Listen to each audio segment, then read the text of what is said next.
com Gabrielzinho Moraes, candidato à reeleição à Prefeitura de Paraguaçu. Essa entrevista faz parte de uma série que a TV e a Rádio Objetivo estão fazendo nesta eleição 2024. Antes de gravar essa entrevista, Gabrielzinho, eu revisitei a nossa última entrevista, né, que você me deu assim que foi eleito prefeito em 2020. E lá a gente falou sobre diversos assuntos, falamos sobre o futuro, né, que estava por vir e que hoje a gente está vivendo, né, no nosso presente. Então, 4 anos depois, estou aqui novamente para conversar com você e desde já eu agradeço, né, a sua aceitação dessa entrevista e gostaria de te perguntar o seguinte, já de início. Lá naquela época, você disse que a gente ia enxergar em você vários traços dos prefeitos anteriores. E lá eu te perguntei qual seria a sua marca. Eu me lembro que você disse que você seria um prefeito muito presente, muito determinado. Então, e muito intenso. Como é que foram esses 4 anos?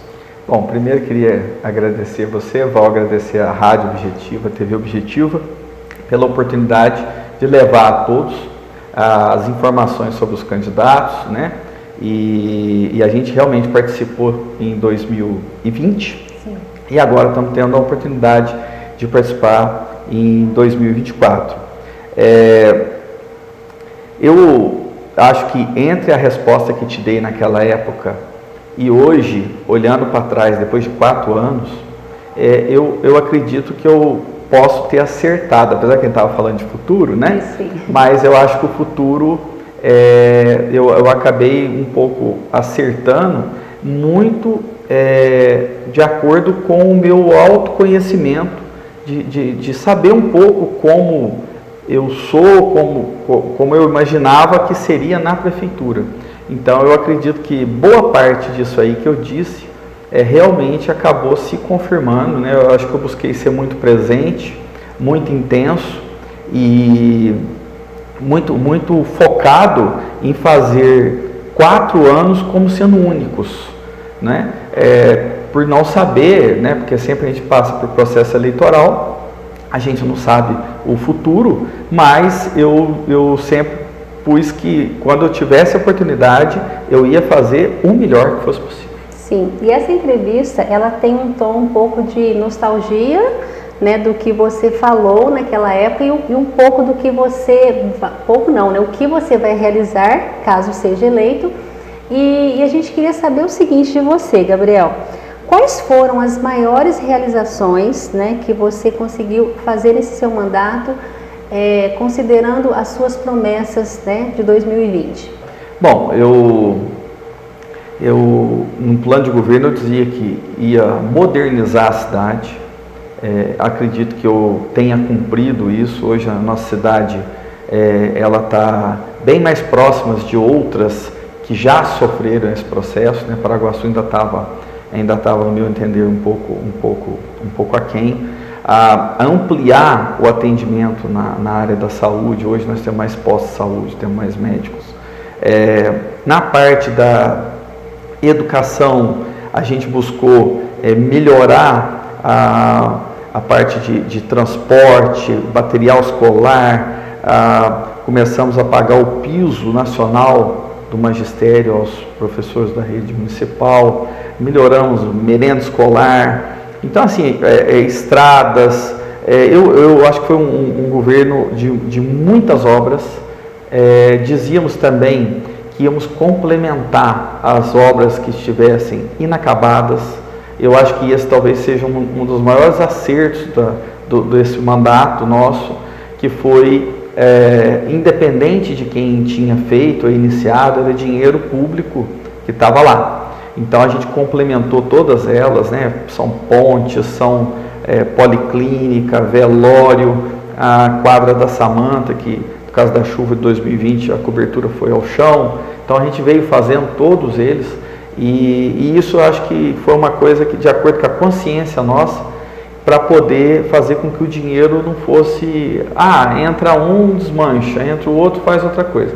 Então a gente buscou contemplar tudo. Então, dizendo, eu acho que eu fiz boa parte daquilo que estava lá, posso não ter feito alguma coisa, mas a gente está pedindo, estamos candidatos para mais um mandato, exatamente para a gente complementar o nosso ciclo. Sim. E outra pergunta, em relação ao seu início de mandato, né, qual seria o maior desafio que você enfrentou? Visto que também você pegou a pandemia, né, que foi para todos os setores da vida, né, principalmente da administração pública, deve ter sido gigantesco. Então, além da pandemia, qual foi os outros desafios, né, que você enfrentou ao iniciar a sua gestão? Grupo, como era um grupo novo, tínhamos alguns que já tinham passado por outras administrações, e eu digo o primeiro escalão, secretários, procuradores, etc. E outros não, eram novidades, né?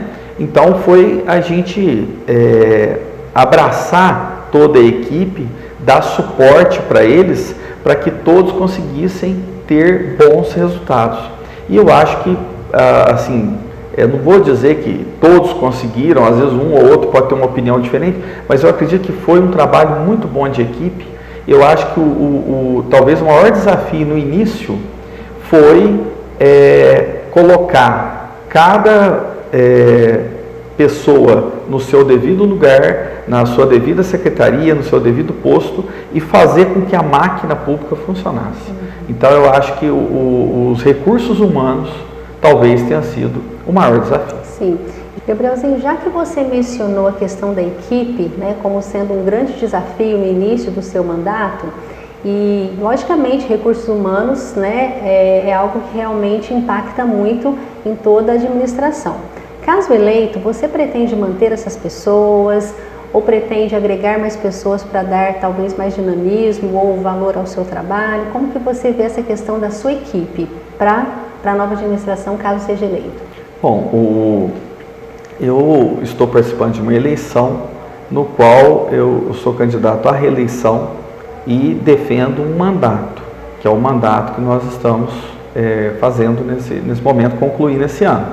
É normal e natural que boa parte, talvez quase toda a totalidade, a gente deva manter, porque o prefeito ele é a ponta do que está de frente aqui com você, o candidato, mas para a gente fazer um trabalho independe de equipe. Então eu acho que uma disputa, uma defesa de mandato e talvez até o que nós estamos buscando, uma possível vitória, é uma vitória que não é só minha, é uma vitória de todo o nosso grupo. Então é muito provável de que a equipe toda se mantenha, porque quando terminarmos o mandato e se as eleições forem para nós favoráveis, a gente vai sentar, conversar um por um. Eu não sei o que cada um deles, eu não tive com eles ainda a ponto de ver isso, porque nós estamos numa disputa, mas a probabilidade é de se manter a equipe. Bom, vamos falar um pouco agora sobre projetos e sobre infraestrutura. A sua administração atual, ela está muito marcada por obras, né? A gente consegue ver obras por todas as partes, e a gente queria saber quais são os projetos de infraestrutura iniciados durante a sua gestão, que ainda estão inacabados, e qual seria o prazo dessa conclusão. E aproveitando, né, junto com esse assunto, a questão da transparência, né? Como que a sua gestão faz esse controle, né, de gasto público, e como que a população pode se certificar disso? Bom, em respeito de obras de infraestrutura, nesse momento nós temos duas obras que já foram dadas ordem de serviço por parte do município, que é um prolongamento da Avenida Luiz Guerra, próxima ali à fábrica da Plasmar, né, onde a linha NIL está se instalando. Então tem um trecho ali de mais ou menos uns 300 metros que vai receber asfalto. Então, além dessa, tem uma ligação, um asfalto que vai ser feito, de uma ligação com o bairro São Francisco à rua Quita Prado, que é a rua de acesso ao Costa do Sol. Essas duas obras, que são de infraestrutura urbana, elas já estão com o dinheiro em conta, né? É um dinheiro que veio de uma emenda parlamentar do deputado federal Dimas Fabiano, e ela é para a infraestrutura. Então, independente do resultado da eleição, o dinheiro está lá para executar essas duas obras. Ainda temos mais outras duas, que é um posto de saúde no bairro da Nova Paraguaçu, região de São Luís, e também uma quadra na escola José Augusto. Esses dois recursos também são de verbas carimbadas, então, independente do resultado da eleição, o recurso está lá. Então, caso aconteça de alguma dessas obras, que eu acho que a questão do asfalto faz rápido, mas essas duas são obras de um porte maior. Aí, mesmo que aconteça alguma coisa que atrase e não termine dentro do ano de 2024, o recurso está lá. Naquilo que se refere à transparência, no nosso mandato, as ações, nós passamos a dar publicidade às ações da Prefeitura.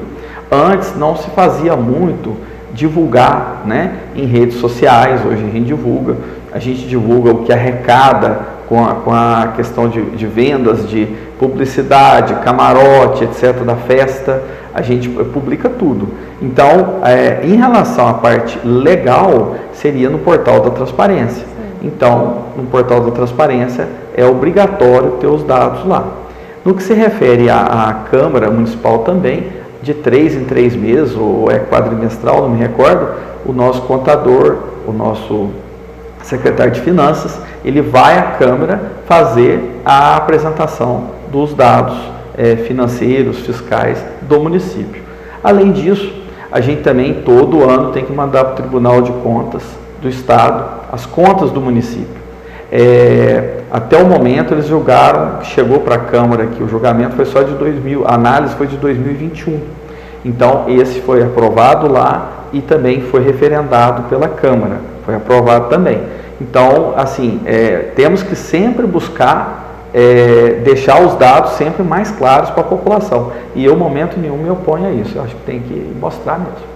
Bom, então já que o senhor falou sobre economia, sobre transparência, né, sobre gastos, eu vou emendar com a questão de finanças. Como que você equilibrou as finanças do município durante a sua gestão? E já aproveitando, eu queria perguntar sobre a questão da terceirização. Muito se falou, né, sobre a questão dos veículos, da prefeitura. Isso vai ser uma tônica da sua administração, caso seja eleito? Em relação às contas do município, diferentemente de uma empresa privada, o que difere da empresa pública é que a empresa privada, as decisões são muito mais rápidas e como se diz, não tem um regramento como tem uma empresa pública. Então, uma empresa pública, quando estraga um veículo, por exemplo, tem um processo de licitação para saber a oficina que você vai contratar, é a vencedora. Muitas vezes é uma empresa que ela ganhou e não tem condições nenhuma de atender. E é sabido que às vezes a frota é um assunto que surge, e eu tinha, quando entrei, eu vou te confessar, eu tinha medo de duas coisas. Uma é frota, mecânica, oficina, nunca achei esse assunto bom, para ser sincero. O segundo era em relação a festas. Eu também tinha um certo receio com festas do formato que era. Então a primeira pergunta que eu fiz para o jurídico que presta serviço para nós foi: olha, eu tenho um certo receio com oficina. Por quê?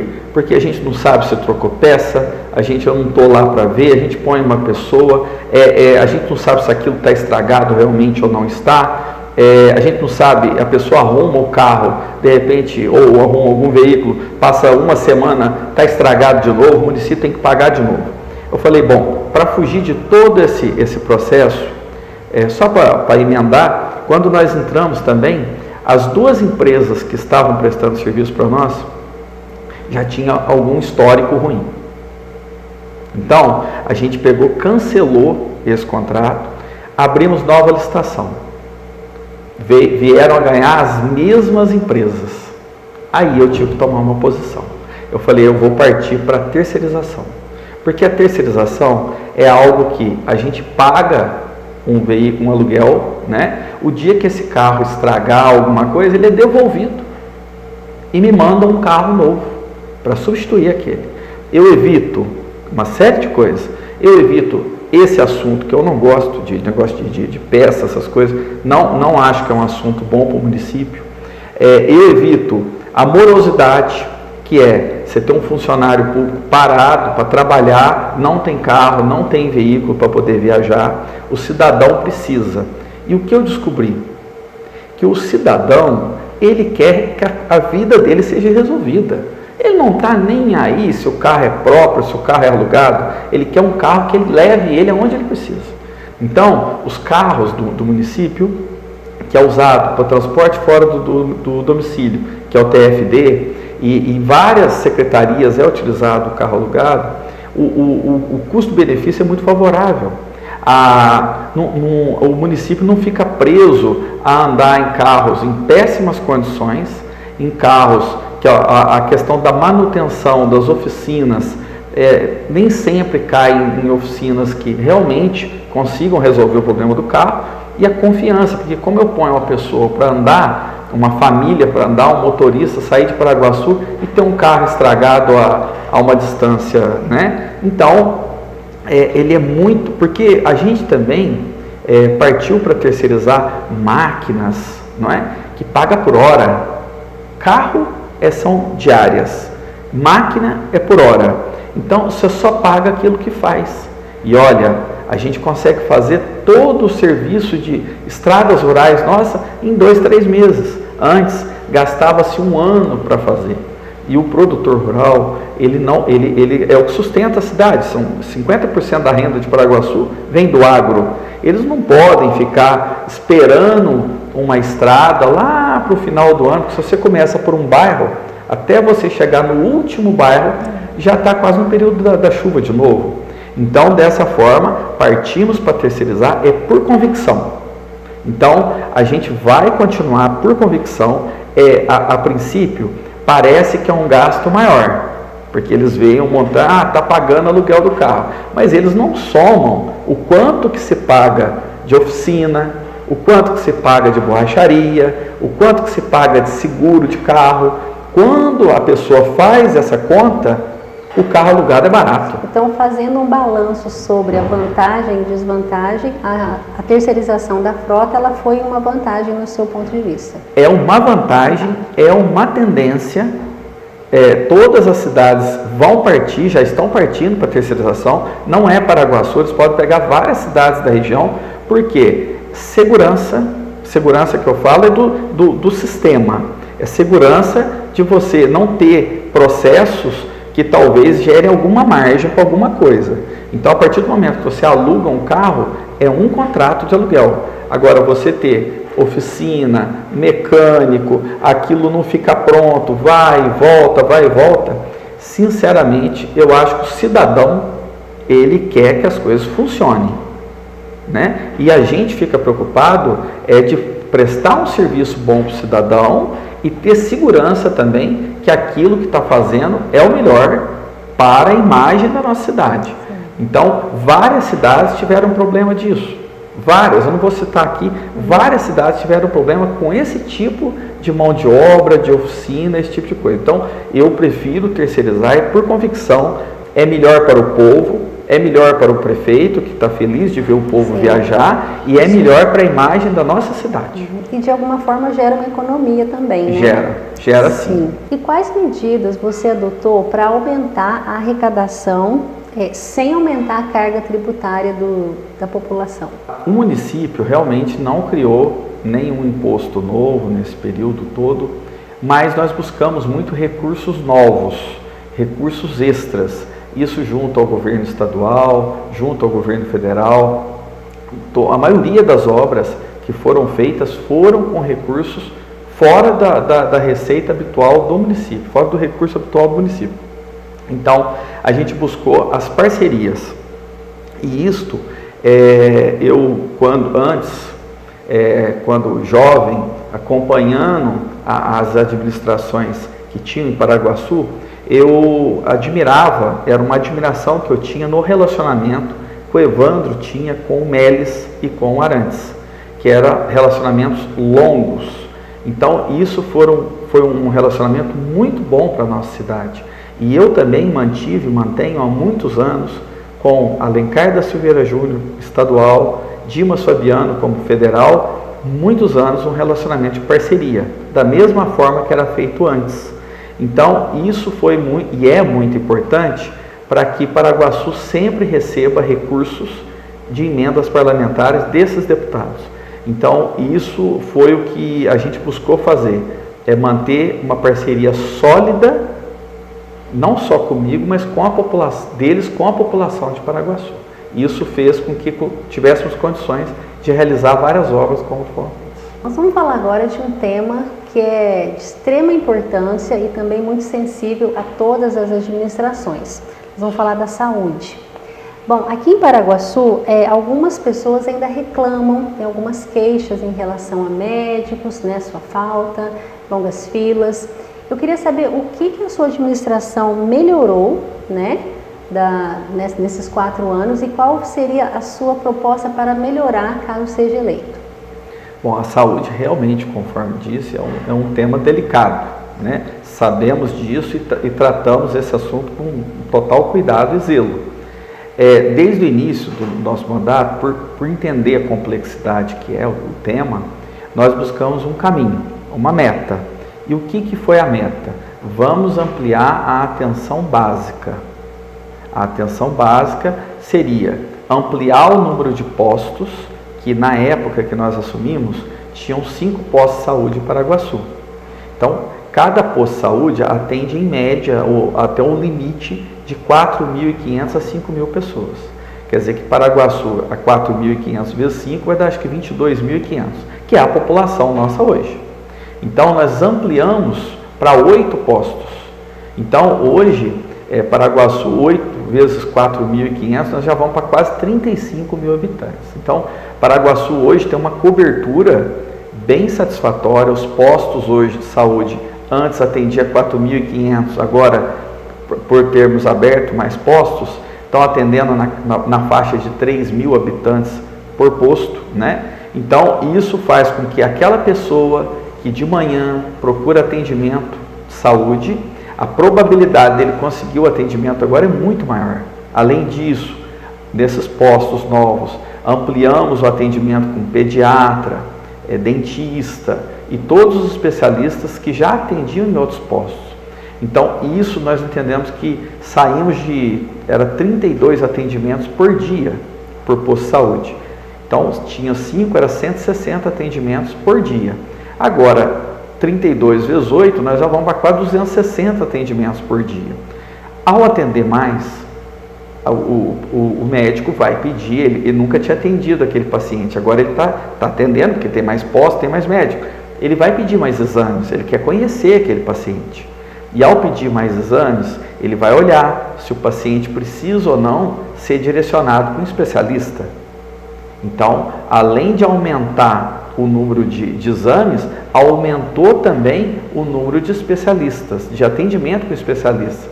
E quando chega no especialista, o especialista vai ver como é o tratamento, se precisa de cirurgia ou não. E aí aumenta muito o número de cirurgias. Então, ao aumentar o atendimento que foi que nós fizemos, ele desencadeia em 3 outras ações: exames, especialistas e cirurgias. E o que é a nossa proposta para o futuro? A proposta para o futuro hoje nós já fazemos mutirões de exames, especialistas e cirurgias, mas nós vamos intensificar, porque não vai mais precisar abrir mais postos. Os postos já estão suficientes para a nossa população para os próximos 10 anos aí, com certeza. Então, pelo que eu entendi, a questão mais sensível hoje dentro da saúde seria ampliar essa questão da especialidade e também as demandas de exames e cirurgias para a próxima gestão, caso seja eleito. Exatamente. Apesar de estarmos fazendo muitos mutirões, eles ainda não são suficientes para poder a gente atender toda essa demanda que gerou diante da abertura dos postos. Então, isso é o nosso objetivo, né? E a gente busca muito fazer um mandato com objetivos.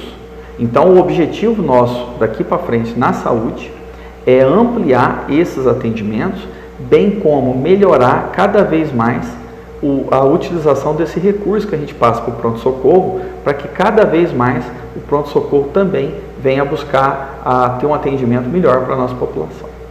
Hoje a minha conversa é com Gabrielzinho Moraes, candidato à reeleição à Prefeitura de Paraguaçu. E nós estamos falando sobre saúde. Gabrielzinho, existe algum plano para na sua nova gestão, caso eleito, para investir na saúde mental? Uma vez que hoje as pessoas de todas as faixas etárias apresentam algum tipo de problema nesse sentido. Isso está na sua proposta de governo? Sim.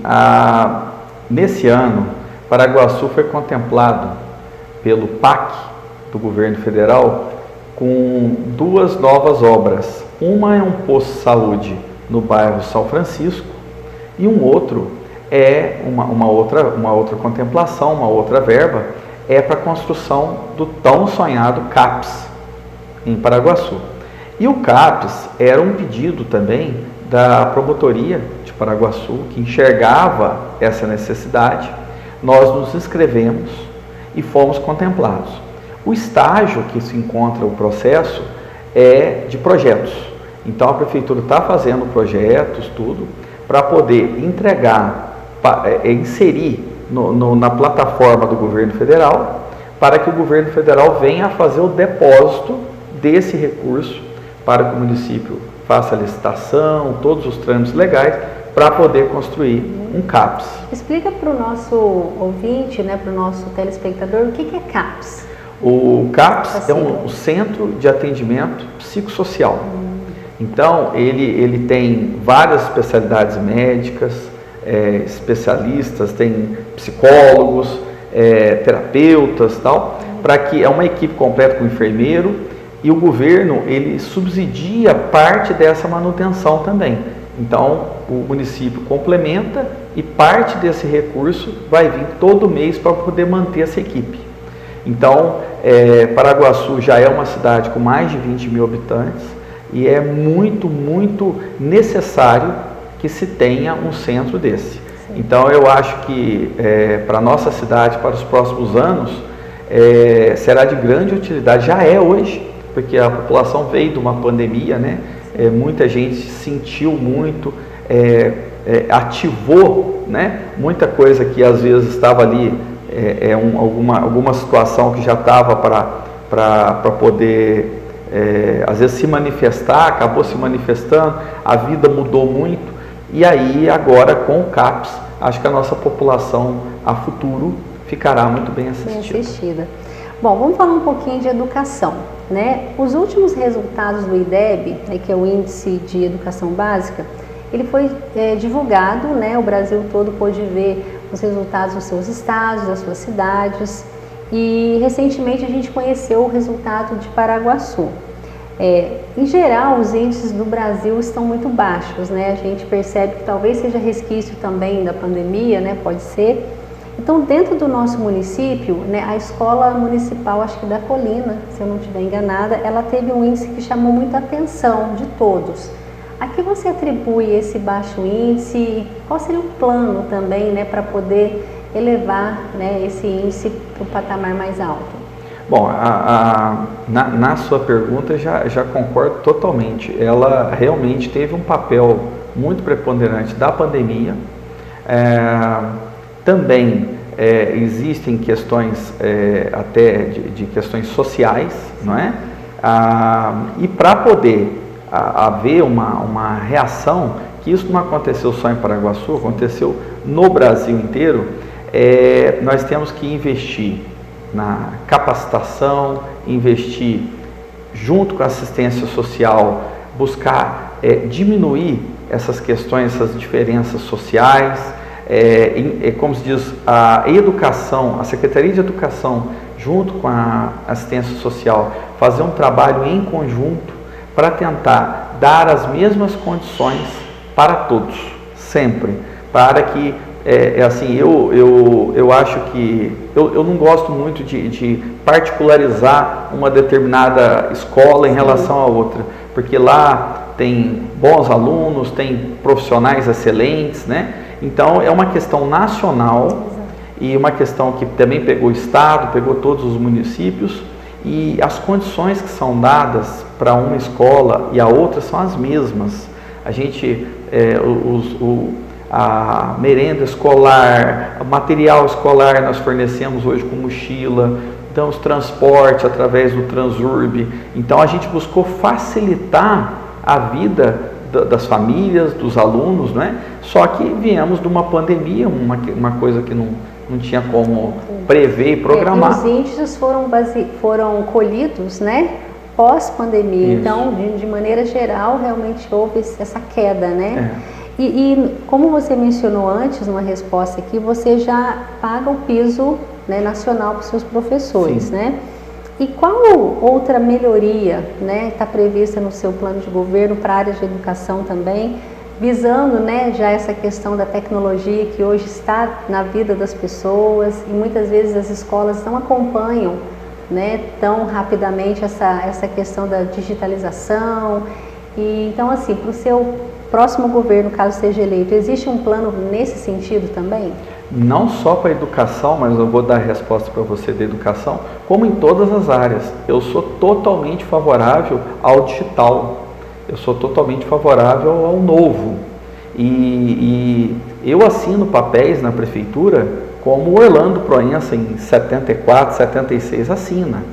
Né? Todo dia eu chego lá um mundaréu de papel para assinar. E isso hoje não condiz com a realidade. Mas a gente não conseguiu fazer tudo ainda que precisava fazer. Por isso que nós estamos aqui como candidato. A gente quer simplificar. Né? Hoje tem assinatura digital, tem uma série de ferramentas que a gente consegue agilizar.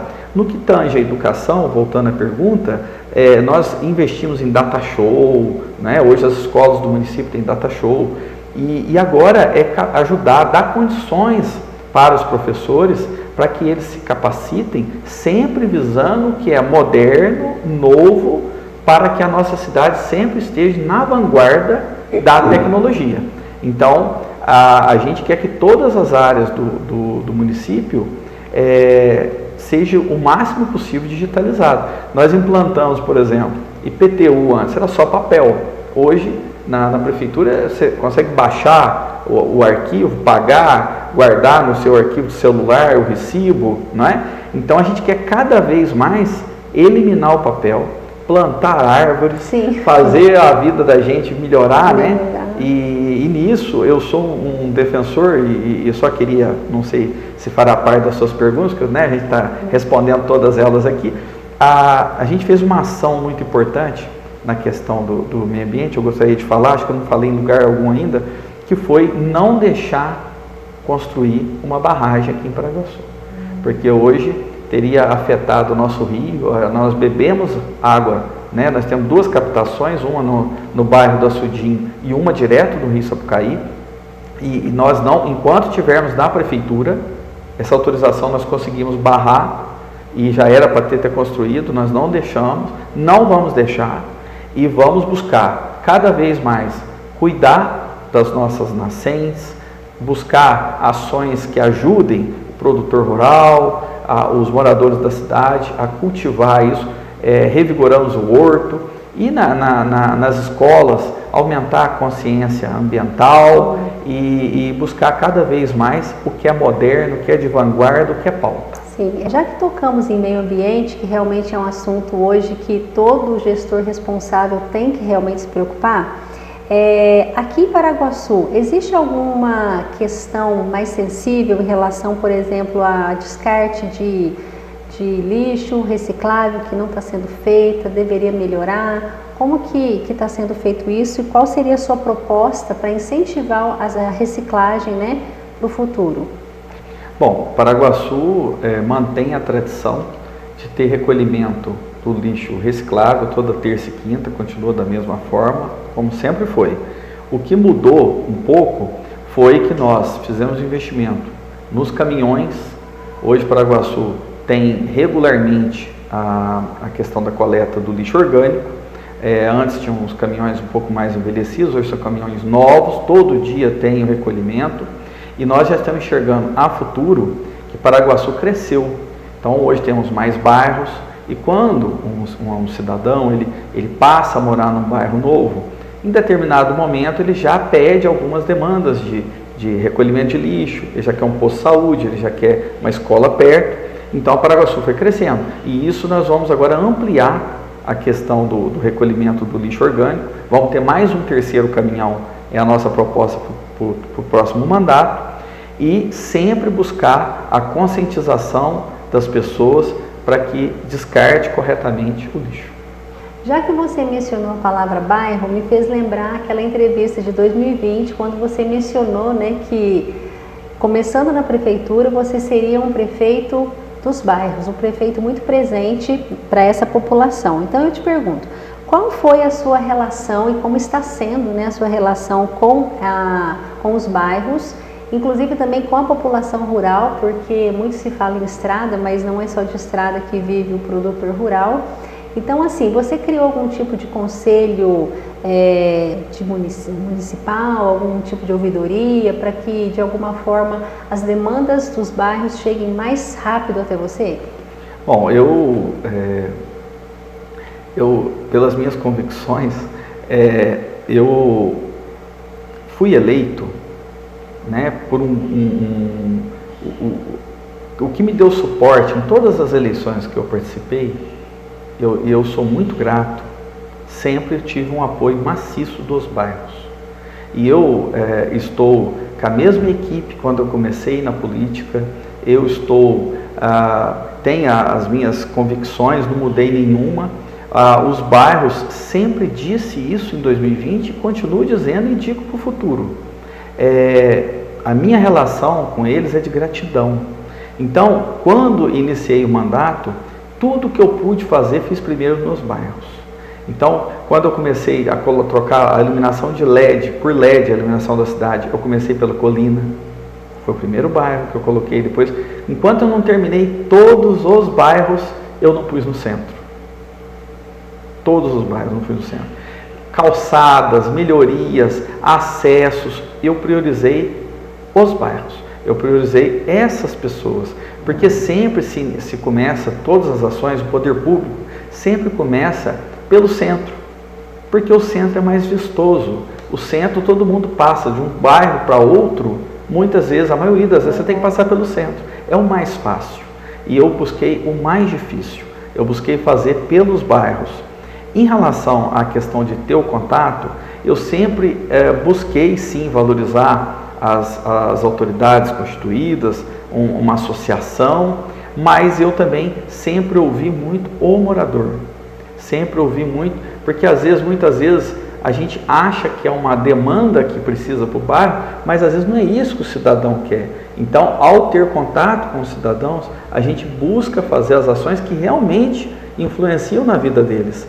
Então, de lá para cá, isso eu digo tanto urbano quanto rural, de lá para cá, a gente buscou várias ações junto ao Senar, teve várias atividades junto à população rural. A gente fez mutirões, né, para a pessoa buscar seus direitos, ter direito a tirar algumas carteiras, algumas certidões que não tinham acesso antes, fazer cadastros nos programas do governo. O Senar levou cursos para fazer doce. Então, teve vários cursos de capacitação que foram feitos pela assistência social nos bairros rurais. Então, eu, assim, olhando por tudo que fizemos, eu sou muito contente com a minha relação com os bairros, de acordo com aquilo que eu disse em 2020. Sim. A gente percebe também que a cidade cresceu muito, né? Vários bairros novos surgiram, né? Uma população jovem, trabalhadora, habita hoje esses lugares. E com isso também, Gabrielzinho, vem a necessidade da segurança, né? E como você pretende atuar no combate à criminalidade caso seja eleito? A gente também tem uma demanda que as pessoas perguntam muito sobre monitoramento, né? Parceria com a polícia. Então, como que seria esse combate, né, numa nova gestão sua?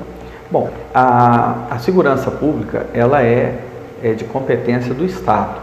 E o município tem que dar condições para que esses atores municipais, né, que seriam a Polícia Civil e a Polícia Militar, tenham condições de trabalho. Então, a gente busca manter isso regular, buscando sempre dar esse suporte. Por sua vez, a gente também nós instalamos câmeras de monitoramento em toda a cidade. Essas câmeras tinham ficado da gestão passada, nós honramos ao concluir esse programa que eles tinham dado início lá e ampliamos eles adquirindo mais câmeras. Então hoje a Polícia Militar faz esse monitoramento lá no batalhão. Nós também, todos os eventos do município, que são períodos onde as ocorrências aumentam muito, quando se tem um evento, quando se tem uma determinada ação, e o município hoje é referência em toda a região, em seus eventos, em suas festas, com segurança lá dentro do parque exemplar. Então a segurança hoje dentro dos nossos eventos é muito forte. E fora deles é buscar dar condições para ampliar mais essas câmeras, buscar junto com a Polícia Militar uma ampliação do efetivo, né? Eu já busquei isso num primeiro momento. Não teria, a Polícia Militar não teria, porque é de acordo com o porte do município. Então, uma cidade igual Fenas, que ela tem uma população quase 4 vezes maior, ela tem que ter a proporcionalidade. Então, ela tem que ter um efetivo 4 vezes maior que aqui. É uma questão de número de habitantes. Então, a gente está tentando mostrar para eles que Paraguaçu, pelo menos, aumentar um pouco o efetivo, e mais importante do que isso, é aumentar a inteligência. É fazer, assim, nesses últimos dias, tivemos algumas pequenas ocorrências e todas elas noticia-se a ocorrência, mas já fala que já foi resolvido.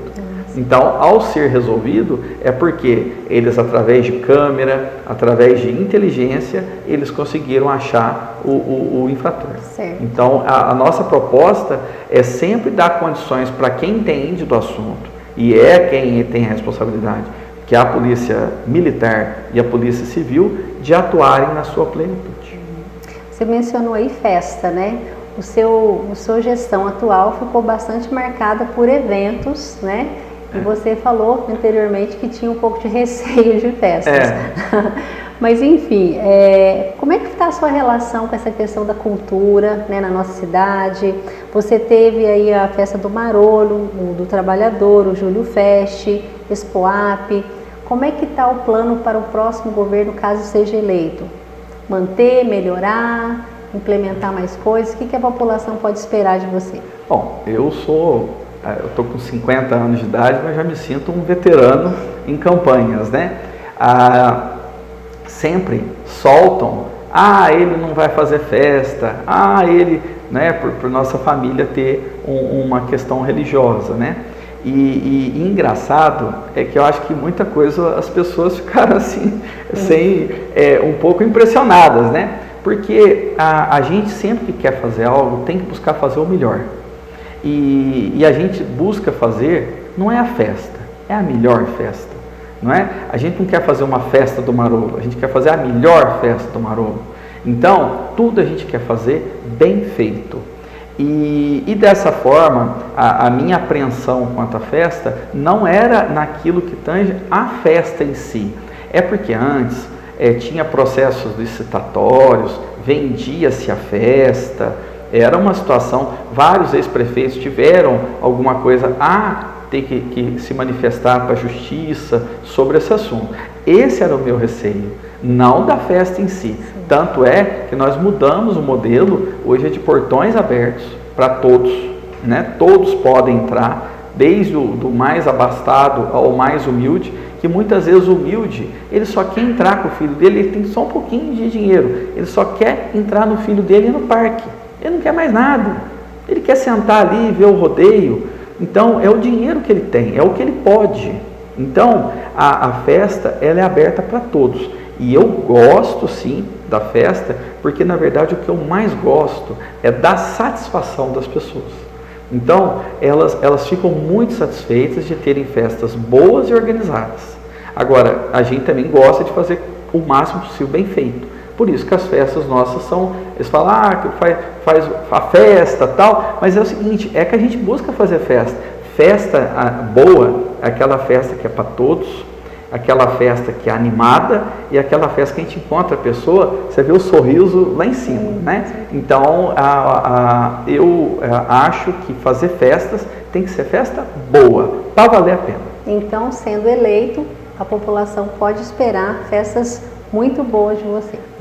Festas boas, mas nada, algum evento novo. Conforme você vai ver lá na entrevista de 2020, né? Porque eu tenho virtudes e defeitos como todo mundo tem, mas eu falo muito com convicção. E tudo que eu disse em 2020, que era uma festa em julho, a gente criou o Julho Fest, era um evento para o trabalhador, nós criamos a Festa do Trabalhador. Então, eu fiz exatamente aquilo que eu acredito.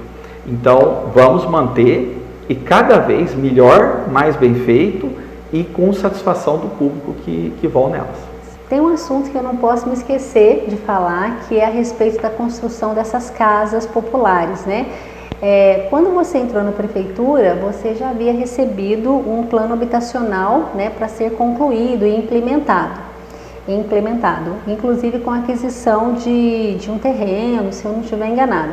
Queria que você falasse um pouco sobre isso, né, sobre essa questão que já estava implementada, o que você ampliou dentro desse mandato e, sendo eleito, o que a população que ainda precisa de casa, né, eu não sei o déficit habitacional hoje, até você poderia falar, o que essa população pode esperar de você?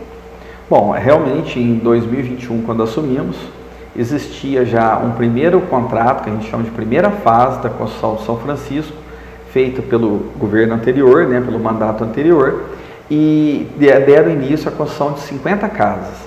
Quando nós iniciamos, elas tinham acabado de fazer a fundação dessas 50 casas, e conforme foi desde o início do nosso mandato, tudo que governos anteriores fizeram, nós continuamos. Então, nós continuamos com essas casas, terminamos essas 50, já tem moradores lá, fizemos mais 45 na segunda fase, 67 na terceira fase, que vai ser entregue agora na próxima semana, e já estão sendo construídas mais 80. Então já está para pôr a laje, a casa já subiu as paredes, já está para pôr a laje, e isso sim começou no início no mandato anterior e nós demos andamento. O povo escolhendo 12 para poder continuar na prefeitura, nós vamos ampliar a construção de casas. Nós já temos a Europa, que é um loteamento que vai ficar do lado de São Francisco, já tem projeto, já está com as escrituras, tudo pronto. Eu estou só aguardando passar o período eleitoral para buscar abrir as inscrições para a primeira fase da Europa, que são 155 terrenos e vão ser construídas na primeira fase da Europa 80 casas de novo. Então a gente já deve anunciar para a população. Eu não pude fazer isso agora porque eu tenho que respeitar o período eleitoral, mas a gente vai seguir porque é uma bicicleta. E a bicicleta a gente tem que ficar pedalando para não parar. Estamos com a infraestrutura pronta, terreno pronto, construtora está aí, é continuar. E estamos também de olho para o futuro, programas novos do governo, aonde ajude a gente a fornecer casas para as pessoas que têm problema de SPC Serasa, tem renda baixa, porque esse é o nosso foco. Mas enquanto o governo não mandar esse programa para a gente, nós não temos condição de ampliar mais. Enquanto eu estiver com o prefeito de Paraguaçu, não para a construção de casa aqui. Sim. E o déficit habitacional? Você tem o déficit habitacional hoje, ele está girando por volta de 700 casas. Então, no início do nosso mandato, era 1.000. Mas agora, nós já estamos entregando 250. Então, ainda sentimos que precisa, de acordo com os levantamentos que temos, de 700 casas para a gente atingir o déficit.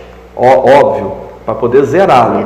Porém, todavia, isso é constante. Sim, é a bicicleta. Porque todo ano vai ter novas famílias que vão precisar. Mas de nossa parte, eu sou engenheiro, eu gosto e para mim como se diz, é a minha praia. Quanto mais tiver programas do governo, mais casas terão para Paraguaçu. Sim. A gente está caminhando para o final já da entrevista e chegou aquela hora que é bem legal, que é o bate-bola, né, Gabrielzinho? Vai ser tranquilo. Okay. Então vamos lá. Com uma palavra, eu queria que você respondesse para mim, né, para as pessoas te conhecerem um pouquinho melhor. Qual que é o time do Gabrielzinho? Flamengo Roxo. Sim. Não é um time. Acho que se você me perguntar qual que é a seleção, seria o Flamengo. O Flamengo. Flamengo. Então os flamenguistas vão doentes. Doente. A sua paixão? Família. Uma boa lembrança.